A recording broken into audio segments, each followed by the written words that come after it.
Welcome to Jumpstart Your Joy. I'm your host, Paula Jenkins. I invite you to join me as we explore how inspiring people have chosen joy in their lives and what they have to share with us about how to jumpstart joy in the world. Plus, how do we follow our own hearts, find work that lights us up while mindfully noticing the role joy plays in our own journey.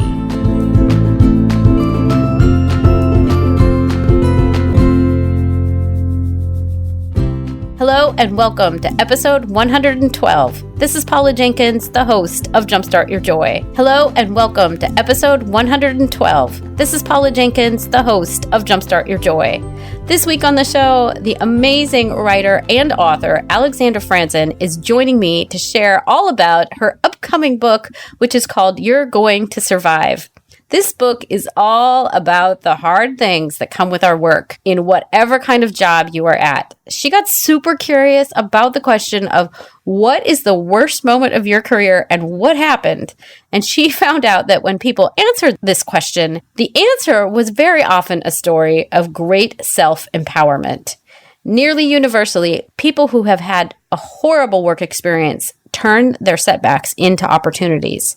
So we're going to chat about terrible bosses, weird coworkers, and how to find your joy even when you feel like you've hit rock bottom in your career. I'm super excited about this interview. A few notes before we get to the interview this week. Thank you so much for tuning in. I am so glad that you are here. Jumpstart Your Joy is a podcast that looks at how people are choosing joy in their lives. Oftentimes, it is the hardest choice that anybody will ever make to get up and decide to follow joy in a given day. And so if you're new to the show, there is a ton of information over at the website, which is jumpstartyourjoy.com. There's all 111 past episodes ready for a listen.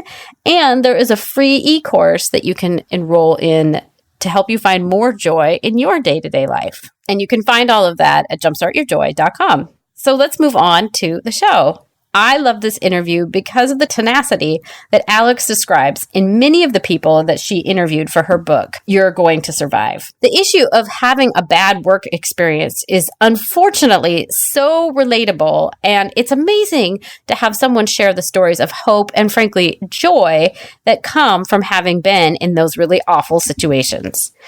I know that I personally have been at a couple of jobs that were just heart-wrenchingly bad, and have had some bosses that were regrettable, if not somewhat tyrannical. And so it was really a joy to get to speak to Alex about this thing that is so universal and also just can cause so much anxiety and angst in our lives. The main takeaway from this episode is the theme of this day is not over yet.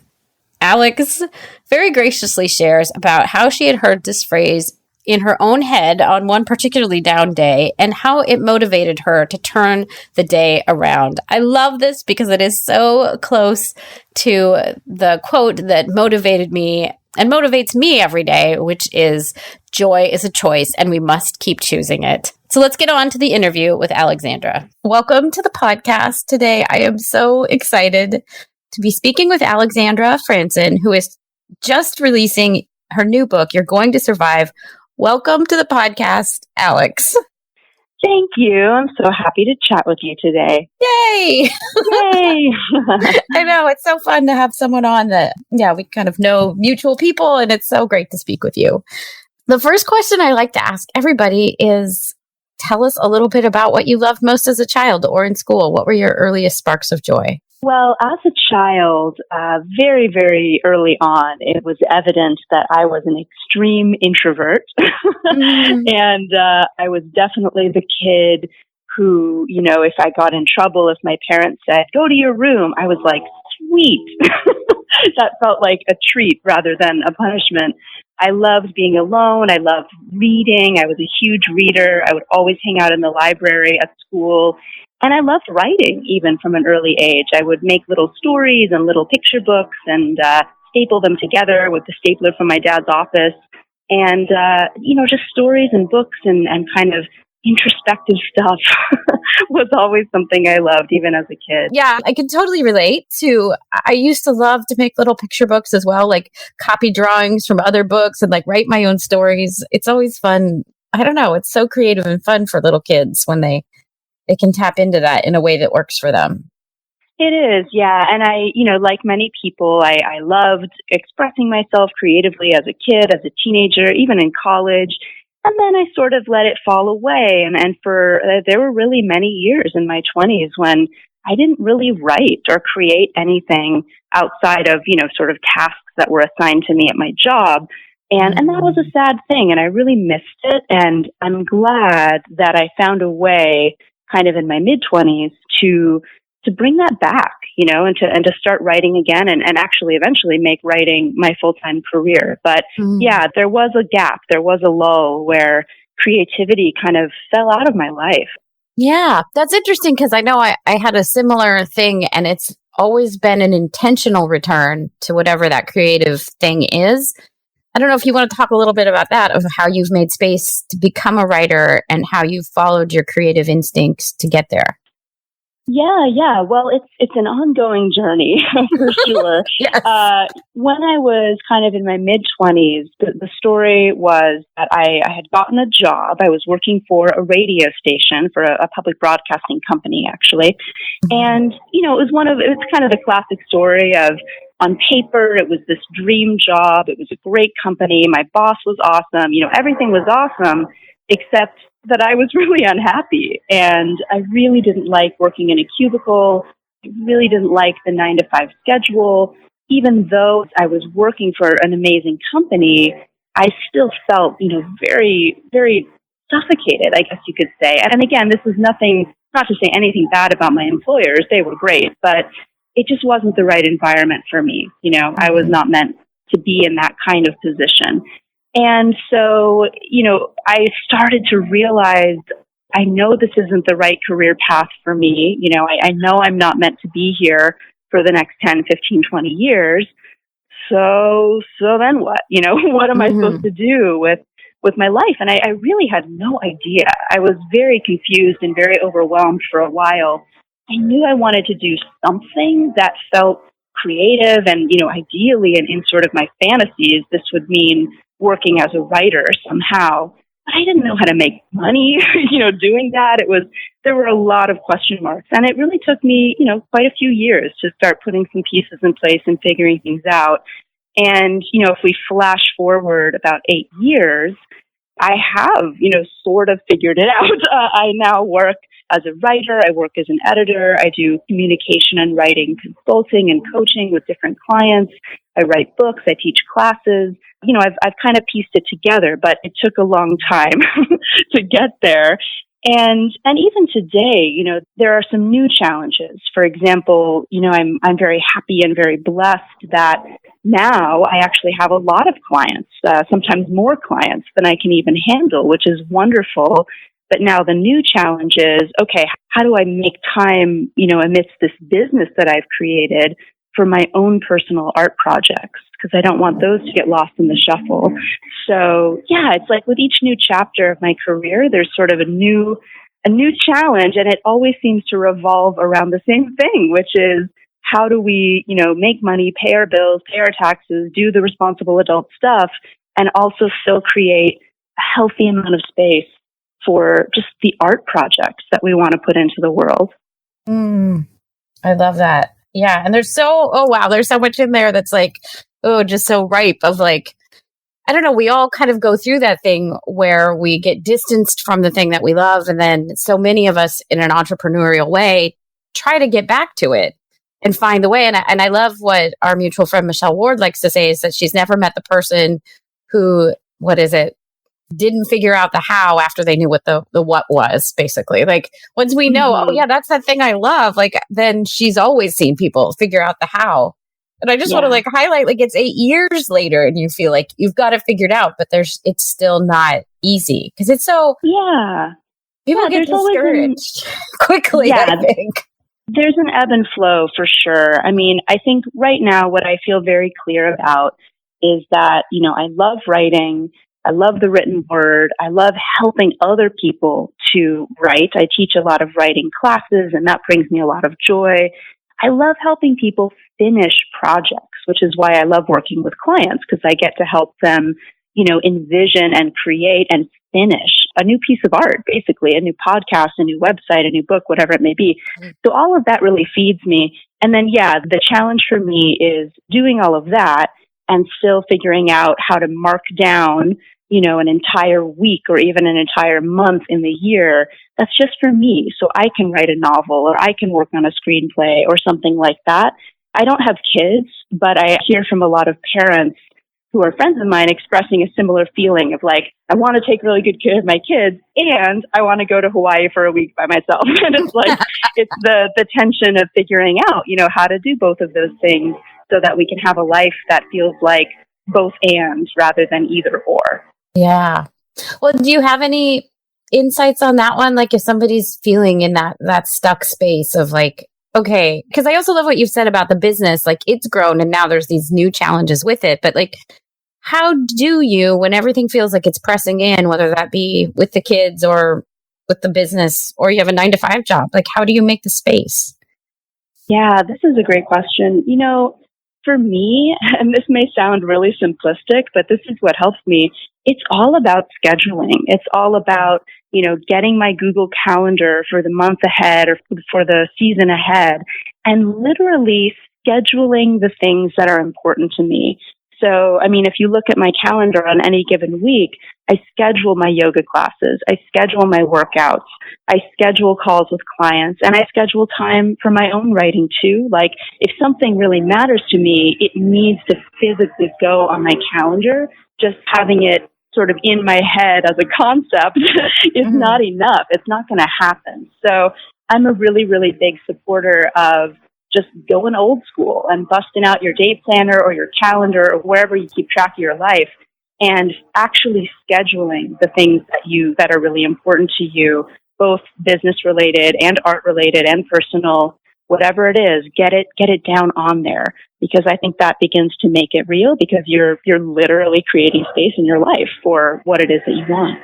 Yes. Ooh, yeah, that is good. And it does seem simple, but I think it's so easy to get caught in the day-to-day and just be in that space. I know I've even been there the last week myself where it's like, I don't have any time. How am I making this all work? So yeah, totally. The nudge to go back to simple, like it is that easy. Yeah, but back to basics. We sometimes, I think, overcomplicate these things a lot. And maybe it can be just as simple as putting things on your calendar. And then, I think the challenge is emotionally treating those things on your calendar with equal importance, right? So, for example, I have a friend who every Friday, she marks down on her calendar, she calls it Art Day. And that's her day to not work with clients, not have coffee dates, not have meetings, not drive around town, just work on art projects like her memoir and other projects that she wants to do. And she has a lot of weeks where Art Day goes really well and she's really proud of herself and she takes the whole day just for her projects. And then she has other weeks where it doesn't go so well. And, a client will call at the last moment with sort of an urgent need and she'll go, I can okay, I'll squeeze it into Art Day. And then, Art Day sort of falls apart. So we have to be firm with ourselves. And this is really hard to do. I struggle with it too, for sure. But, when we've made a commitment to someone else, we try to keep it. And when we've made a commitment to ourselves, we have to keep that too. Because it's easy to let it go and put everyone else first, for sure. For sure, yeah. And I think there's so many reasons for that. I know that it's fun to work with clients and it's fun to get sort of the instant gratification of like, yay, the project's completed. I get my invoice paid. Hooray. It's a sort of it's not a simple experience, but there's a sense of instant gratification. Whereas when you're working on maybe a bigger art project or a personal project, you don't always necessarily get that instant sense of, yay, it's done, I'm paid, hooray. It might be longer or it might be more complex or emotional. So we maybe shy away from that a little bit more than with other types of work. Yeah. And I think that's kind of part of the complexity of the creative process, right? That kind of coupled in with that thing that we all tend to distance ourselves from something that seems uncomfortable instead of just maybe staying with it to see what comes, 2 weeks later if we keep at it. Yeah, it's so funny. I think so often in life, it's like we ignore or we push aside the stuff that is the most important. I don't know why we do this as human beings, but it seems like such a common pattern. Yeah, for sure. Would you like to, I mean, we've talked a little bit about what you do, but would you like to share a little bit about what you do and what you've been working on with this new book? Yeah, definitely. So the new book is called You're Going to Survive. And it comes from a very personal place, which I can talk about in a moment, but it's basically a book that is a collection of true stories and advice about stressful, discouraging times in your career. So it has stories from my own life and career about, ups and downs in my journey as a writer and entrepreneur. And then it also has stories from about 30 other people that I spoke to and interviewed, and stories from, dancers and singers and Broadway performers and attorneys and nonprofit directors and graphic designers, all kinds of different careers. And I asked each person, can you tell me a story about the worst moment of your career, like a rock bottom moment when you felt so defeated or so discouraged, and what happened, and how did you feel, and what did you learn in the process? And people shared, as you can imagine, just the most amazing stories. Some are really sad, and some are really beautiful, and some are really funny. And all of them though have ultimately a message of empowerment of, no matter what is going on in your life, or even if you've made a horrible mistake, or, if you feel totally beaten down, this isn't the end of your story. It's always possible to turn things around. It's always possible to turn a setback into an opportunity, and you're going to be okay. You're going to survive. So that's what this book is about. Well, and it's so funny. I mean, I can only imagine that people also, when you said, what's the worst thing that's happened to you at work? I mean, we all have one of those moments. I imagine you got some funny reactions when you asked that of people. Were there stories even just about I want to talk to you? It was so funny because, first of all, yes, everyone has a story. It was really interesting because every single person I spoke to was like, "Oh my God, have I got a story for you?" Which is great because it reminded me, we all go through ups and downs. Whether you're an intern just starting out, or whether you're the CEO, or whether you're a celebrity, or whether you're a famous author, or whatever type of work you do. If you're a presidential, nominee for your party, there are going to be huge ups and huge downs, and there are going to be, stressful days and discouraging times and disappointments, and we all go through this stuff, and none of us are alone. And that was really comforting to remember. Probably one of my favorite stories that was shared with me comes from a friend of mine named Teresa, who is a professional tarot card reader and astrologer, and has done that work for about 30 years. Wow. And she told me this unbelievable story that was so dark, it was actually funny, where she got hired many years ago to read tarot cards at a house party. And she didn't really know the client, but they had found her somehow, and they called her and set it up. And she showed up at the party and right away realized that her client was a violent drug lord and gangster. And everyone at the party had a gun or a knife, and it was a totally seedy, terrifying situation. And then the mafia, kingpin has her sit down at the table, and the first question he asks her as she's shuffling her tarot deck is, "Which of my boys can I trust?" So now she's literally sitting there shuffling her tarot deck, her knees are shaking, she's sweating bullets, and now she has to, deliver an answer that's going to make her client happy and also hopefully not get, his associates murdered. And it was just one of those, can't even believe this is happening moments. But she held her composure, and she got out of there, and she went home and, cried and freaked out. And, but she survived, and she set some new policies after that in her business, such as, I will not do parties anymore unless I know the client personally, and things like that. But I always think about that story when I'm having kind of a difficult day at work, and I remind myself, well, it could be a lot worse. I could be, I could be, in a life or death situation. So it kind of puts things into perspective, Yeah.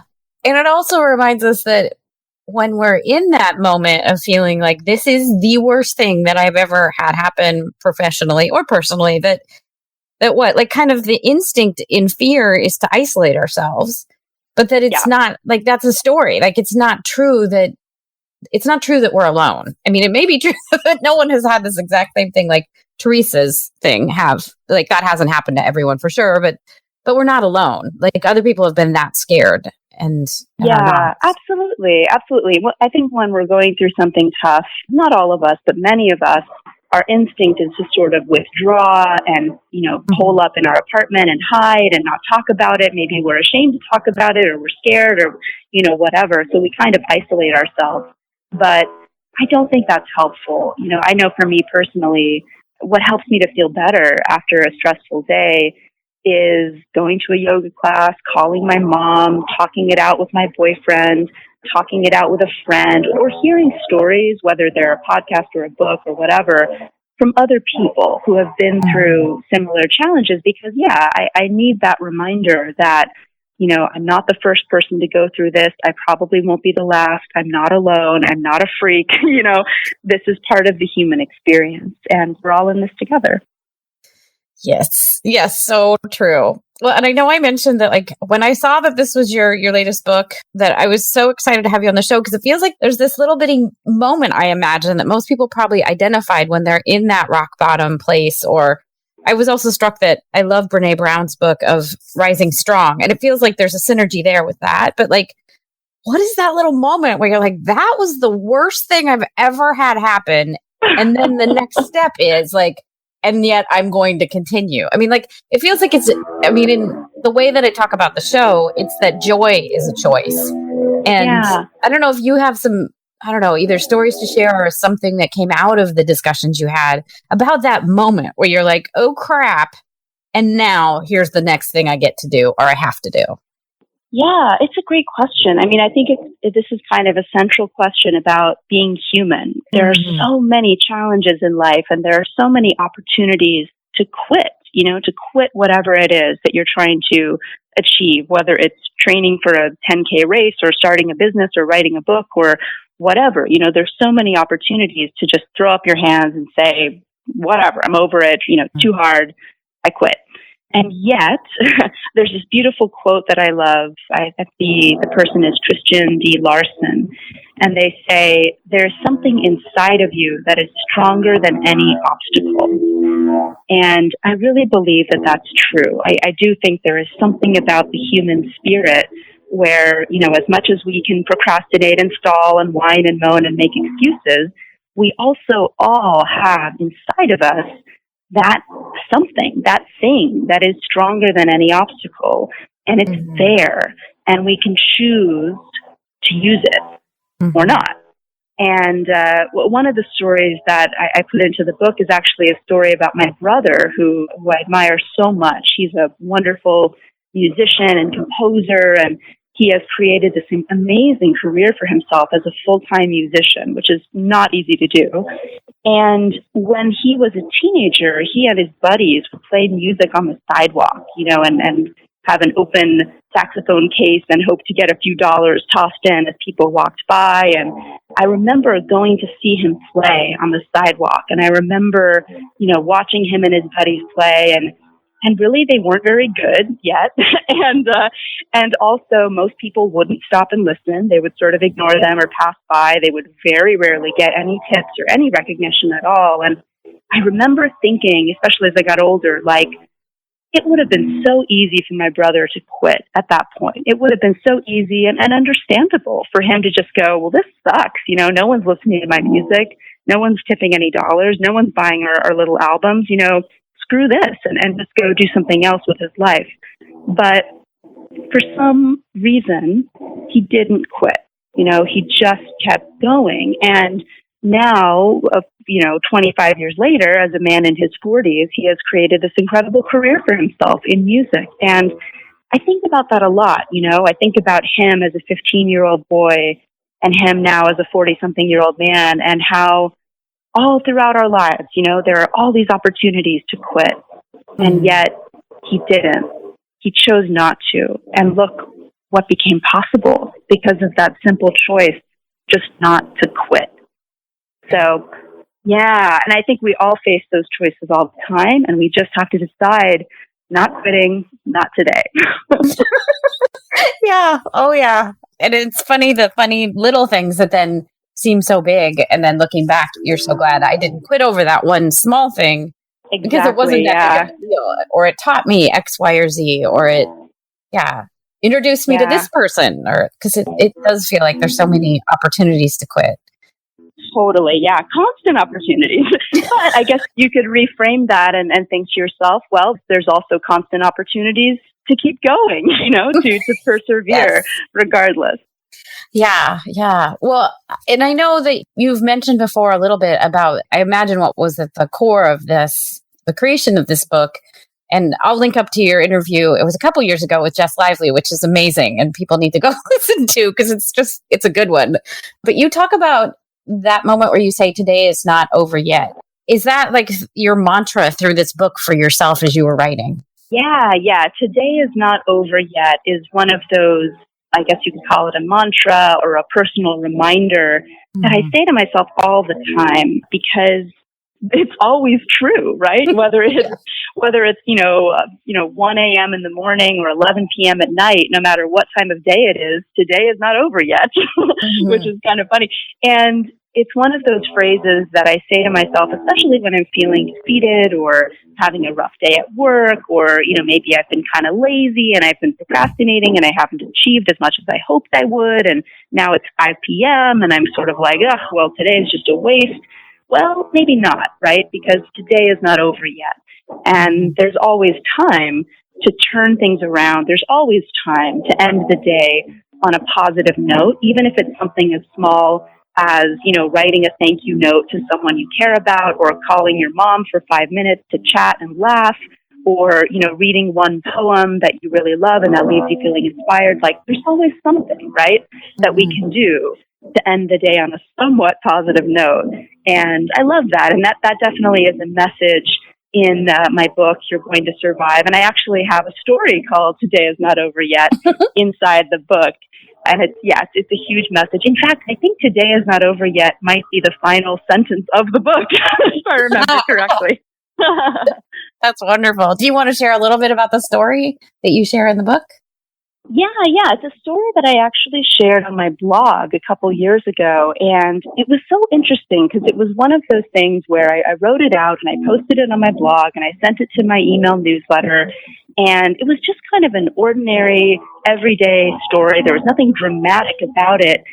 For some reason, people responded really strongly. And I think they were responding to the message, right? Today is not over yet. So what happened, really briefly, is that I was just basically having a kind of a lazy day. I overslept. I felt groggy when I woke up. I had to do a long drive, which sort of, put a kink in my day. I got home. It was rainy.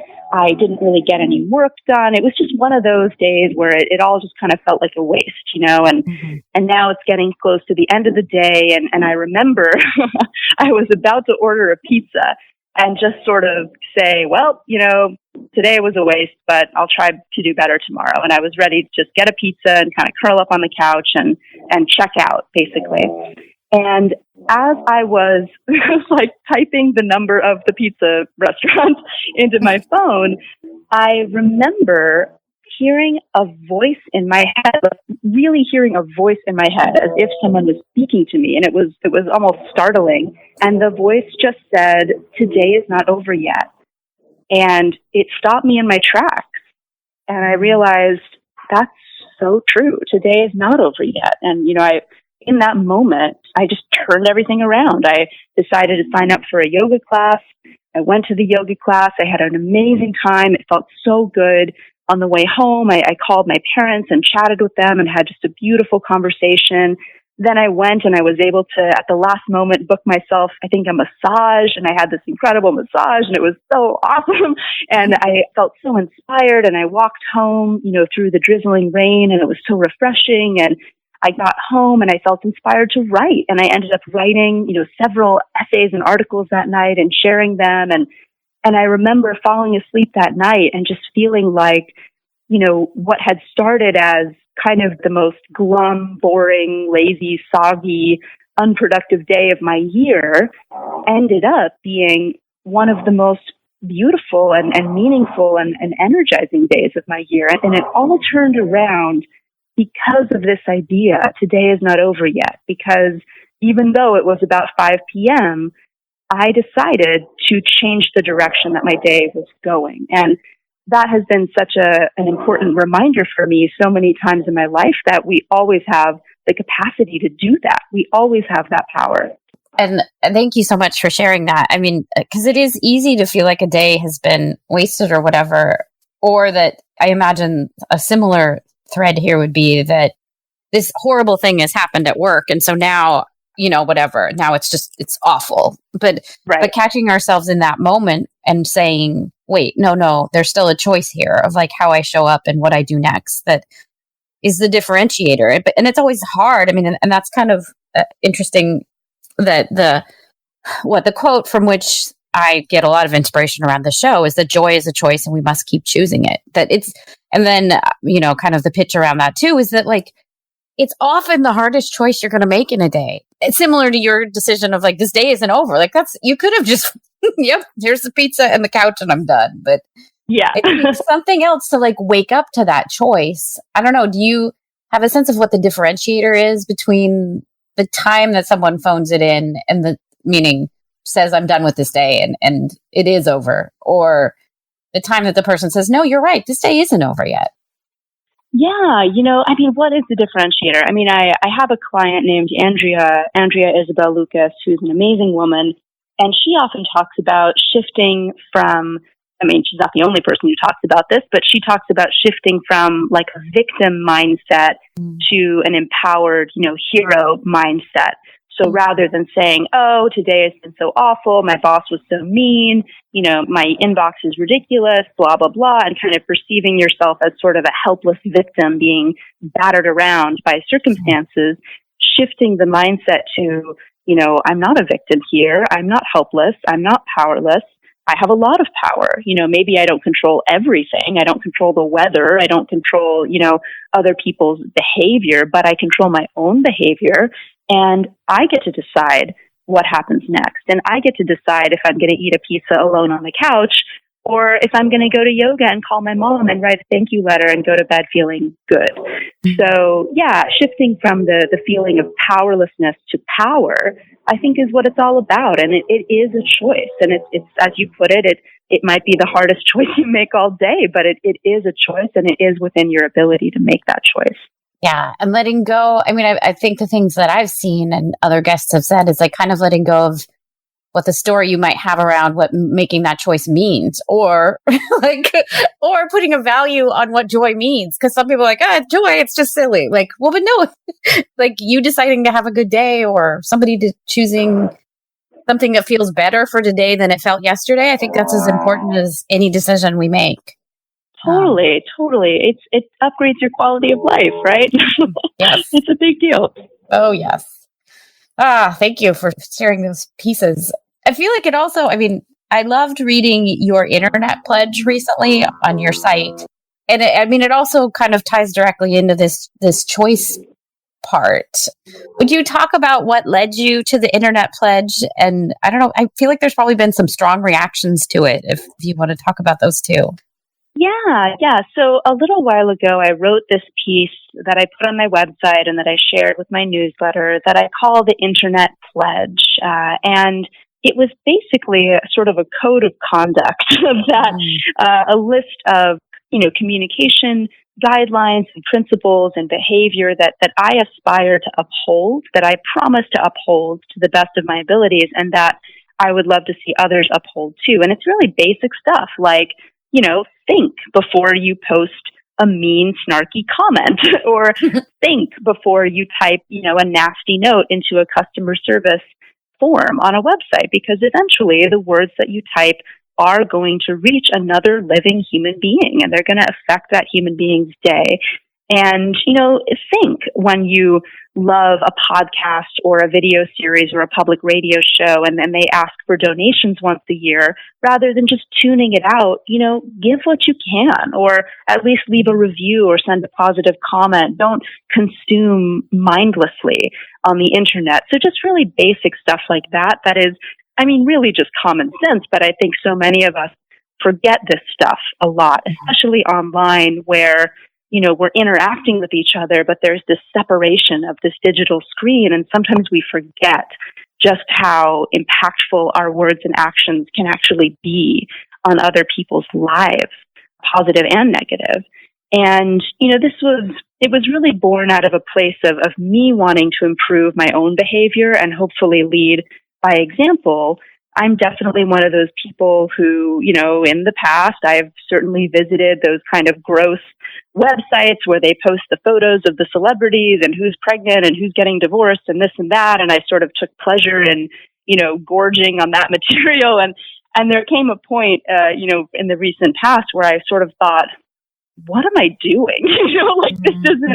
This isn't the person I want to be. And this isn't, what I aspire to model for others. And I want to think more carefully about my actions and my consumption and my words and how what I do affects other people's lives. And so, the Internet Pledge was born out of that. And the reaction has actually been really positive. I got lots of emails in response from people saying, I'll take the pledge, I'll sign it, sharing it with people that they love. I didn't really get any negative reaction from that one. I certainly have gotten negative reactions from other stuff that I've written in the past. But I think that the Internet Pledge resonated with people and sort of appealed to people's common sense. Because of course we all want a safe and compassionate world. Of course we all want a safe and compassionate internet. Of course no one wants to be a bully, whether intentionally or inadvertently. I think none of us want that. So hopefully this pledge was sort of just a common sense reminder of how we all really want to behave. Yeah. I think I loved it for that reason. And for also seeing myself in some of what, I'll be candid. That's sometimes it's so easy just to get into that. Like you're upset and you're reacting and then, it's, you just wanted something to be right and then it's not. So how do you react in that moment? Yeah, it's hard, and look, none of us are perfect, of course. Right. We all have not so great days, and we have days where we're on hold for 75 minutes trying to change a plane ticket and you're frustrated. And, we all get frustrated. We all get stressed. None of us are perfect. We all have moments where we say things that we wish we hadn't, or use a tone that is maybe unnecessarily snarky or whatever. But we also, again, it comes back to choice, right? Like we can choose to be better and to do better and to try a little harder to rein in our emotions and think before we speak and act. It is a personal choice, and it's one that we just have to keep making day after day. Agreed. Yeah. And I know I was thinking about it in the car just even this morning about thinking about how everyone we're interacting with is a brother or a sister and definitely someone's child. That there's that connection that probably each person we meet is someone's special person. So how do we honor that? Like maybe they're not our special person. We would never choose them as such, but how do we honor that in each person we meet instead of seeing them as oh, they're awful or whatever. Right. It's so true. I think about this all the time as well. There was this movie I saw when I was a little kid, and I don't even remember what the movie was titled or what it was about. All I remember is this one scene where the mother in the movie is grieving because her son has been killed in a war. And I think somehow she's talking to the man who killed him, or to the soldier from the opposing side. And she's crying and she's grieving, and she just says, he was my son. Every boy is some mother's son. And I don't know why, but I've never forgotten that one moment. It was so emotional and just such a powerful reminder that, everyone is someone's son. Everyone is someone's daughter. Everyone is someone's special person, as you put it. And everyone is a person, period. We're all just doing our best, and we're all just trying to get through this life. And it's so easy to be so cold and careless with one another it's like that song by Morrissey from the Smiths where he says, it takes strength to be gentle and kind. And it's so true. It's easy to be careless. It's easy to be snarky. It's easy to just sort of vent your emotions thoughtlessly because it feels good in that moment to vent like that. But it takes strength to be compassionate and gentle and kind. And it's a strength that we all need to develop more of, I think. I just love that you just quoted Morrissey. Yes. Oh, yes. He's a wise one, that guy. He is. Yes. I have so many great memories of eating burritos and just singing along to their stuff. That sounds like a great moment. Oh, it was. Yeah, that's a college moment, where you get that nugget of the burrito and you're like, oh, this is good. Anyway. Totally. Just gone down my own memory lane right there. Let's see. If somebody wants to find out more, I mean, I guess I'll edit this out a little bit, but I don't want to end, but I'll get us to the last couple of questions because I also want to honor your time. Let's see. So if people want to find out more about your book, where is, do you want to tell us a little bit about it and when it's coming out and how they can find out more about it? Yeah, definitely. So the book, again, is called You're Going to Survive. You can find it on Amazon, Barnes & Noble, Books A Million, IndieBound, all the usual websites. You're Going to Survive. Just search for it and it will pop up. And if you're listening to this before December 15th, you can pre-order. And if you're listening to this on or after December 15th, you can regular order. And you'll also find it at hopefully your local bookstore. I know it's not going to be in every bookstore in the world, but maybe at your local bookstore. And if not, your friendly local bookstore person can probably order it for you. So yeah, you can find it all around. And you can also, of course, come to my website, which is alexandrafranzen.com. And I've got, info about this book and also my other books from the past and articles and free resources and podcast links and all kinds of fun stuff to check out. So that's where you go. Thank you. Yes, I especially love your how to say no or how to decline offers little I'm glad you like it. Yeah, that's a good one. Very helpful if you're unsure of how to politely decline something. It's I love that one. I love that one. I love saying no, and for me, it's all about saying no, but then providing an alternative form of support or an alternative form of love. So, for example, no, so sorry, can't meet for coffee this week, but I'd love to see you at my dinner party next month. It's happening on the 14th, blah, blah, blah, blah. Or, no, I actually don't give free advice via email, but, here's an awesome free ebook that I wrote that might help you out, or here's another resource to check out. So you can always say no while still providing something else that might be helpful or inspiring or loving that feels good for you to give. That's my philosophy on saying no, and it has gotten some good reactions. Yes. I love it. Well, yeah, because we probably all feel a little, I don't know, cringy to say no, especially when someone's being flattering and offering or asking for our advice or our input. But yeah, there does get to be a point where it's just not possible to be there for everyone every time. So thank you for putting that out there. Of course. My pleasure. And you also offer classes and retreats and stuff. Your retreat looks like it's just amazing. Yeah, I do writing retreats in Hawaii because Hawaii is the best place to be. Totally. And they're really fun. We're in 2018. I'm doing a couple of them. I'll probably do 4 in total. And they're either 5 days or 7 days. We stay at this amazing property. Everyone gets their own bedroom and bathroom and lots of privacy and space. And we have fitness classes and yoga classes and massages and beach trips and lots of time every day to just write, to work on some kind of creative project. And what's really fun is that everyone's working on something slightly different. So, there might be one person working on a screenplay and one person working on a book and one person who's, putting together season 1 of their podcast. And so it's just a fun, creative vibe. Everyone's kind of at a different point in their creative journey. Everyone's doing their own thing, but we all sort of feed off of each other's excitement and energy. And it's great. Yeah, super fun.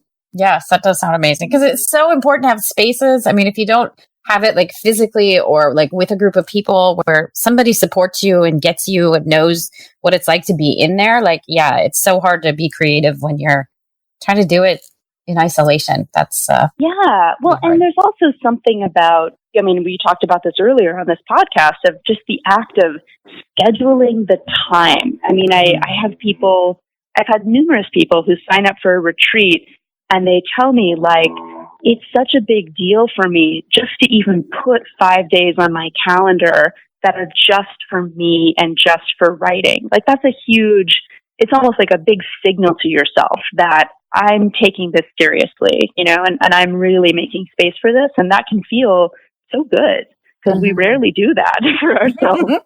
Yes, it is true. We rarely do. Well, this has been so much fun. I'll get us to our last couple questions, unless you have anything else you'd like to add about the book or your work or. No, thanks for all the great questions. Okay. So yeah. My pleasure. Yeah. So where have you seen resistance come up in your life and how have you overcome it? Oh my gosh, where haven't I seen it? Let's see. I would say some resistance I'm feeling right now, just at this, you know, literally today, is I have a couple of new things that I want to do in 2018, you know, in my business, new offerings, new services, new classes. And one issue is that I have too many ideas and I know that I need to cut it down and I need to, you know, do one or two of those things next year and then save the rest for 2019, 2020, et cetera, et cetera. So I'm feeling a little bit like I need a day, you know, to really sit quietly and decide what am I doing next year and what am I not? Because until I make that decision, I know I'm going to feel hesitant about announcing anything, you know, and starting to put the word out there. So that's something I'm feeling right now. And I think that's a pretty common one for a lot of people, especially really creative people, is like, too many fun things, too many ideas that we want to do all at once. But yeah, all at once is not always the best approach. I totally agree. Yeah, well, and it's, and then you feel stuck, but for like good reasons, kind of, but it can be confusing. Yeah. Totally. And then what are 3 ways that you can think of to jumpstart joy in your life, in the world, or in other people's lives? Oh, jumpstart joy. You know, I am such a big fan of the handwritten note. I actually created a whole book about this a couple of years ago called 50 Ways to Say You're Awesome. And I have just seen in my own life, you know, a handwritten thank you note or a handwritten love note or a handwritten compliment. It's such a rare thing these days. You know, we're always on email and texting and this and that, and that's great. But when you hand someone, you know, a handwritten thank you note, their eyes light up, their mouth drops open. I mean, they can't believe it. It's like Christmas, and it's such a simple thing to do. It can take you 1 minute, you know, to write it out on a little postcard or whatever. But I think that's such a simple way to jumpstart joy for yourself and for someone else. And if it's been a long, long, long time since you've written a handwritten note to someone, I recommend that you do it because it feels so good and creates such a positive ripple effect. And 2 other ways to jumpstart joy: music, for sure. I love music. I'm constantly listening to music and discovering new music. It's probably the fastest way that I have to shift my mood into a more joyful place. And I also, one thing that brings me so much joy is making my bed. I don't know why, but it just makes me so happy. And when it's unmade, I just feel like nothing is okay in the world. And when my pillows are fluffed and everything is nice, I just feel like I can proceed onward with my life. That is awesome. Yeah. I mean, it's funny and related, but like there's been a couple guests who have said similar things about, you know, about keeping things orderly, and even some people have professed their love for the Roomba.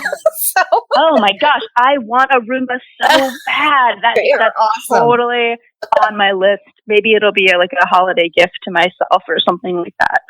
Highly recommend them. Yes, I have one. Need it. It's worth it.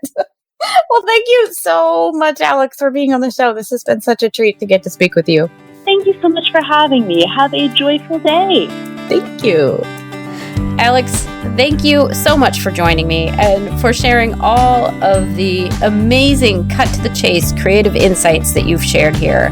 You can find the links to everything we've talked about here, including the links to Alex's books on her website and how to get in touch with her and purchase the book. And that's over at the website at jumpstartyourjoy.com/episode 112. If you're looking for her brand new book, You're Going to Survive, comes out on December 15th. And you can find the link to that in the show notes. You can also pre-order it on Amazon or other booksellers. Be sure and go pick it up because it is a really wonderful book. If you've liked what you've heard in this episode, I invite you to join me for more interviews with authors like Michelle Ward, Kate Courageous, and Allison Arngrim. Yes, Allison played Nellie Olson on Little House on the Prairie. You can find links to these episodes in the show notes, or you could look for Jumpstart Your Joy on iTunes, TuneIn, Stitcher, and Player FM. New episodes come out on Tuesday mornings, so you're going to want to be sure and subscribe on iTunes. And if you're there, would you do me a favor and leave a 5-star review? I hope that you'll come back next week. And until then, I hope that your days are filled with so much joy.